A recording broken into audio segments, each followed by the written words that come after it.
Sa video na ito, ating talakayin kung bakit nga ba dapat kumpleto ang ngipin kapag nag-a-apply ka sa Marines o kahit sa AFP. Marami talaga ang nagtatanong, Sir, bakit kailangan kumpleto ang ngipin pag nag-a-apply sa Marines?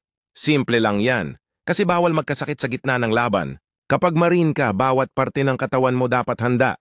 Kapag may sira o kulang kang ngipin, pwedeng magdulot yan ng impeksyon, lagnat o sobrang sakit. Isipin mo, nasa training ka, nagmamartsa sa ilalim ng araw, tapos biglang sumakit ang ngipin mo.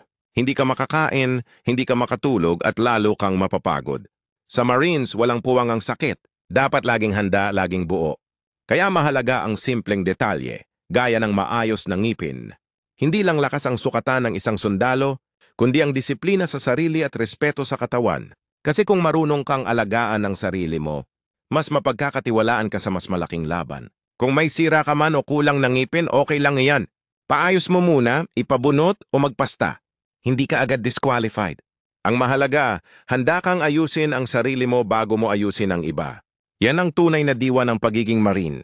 Kaya kung pangarap mong magsuot ng uniforme, simulan mo sa simpleng hakbang. Ayusin mong ngipin mo, ayusin mo sarili mo. Dahil sa Marines, bawat detalye may dahilan. Be fit, be disciplined, be a Marine.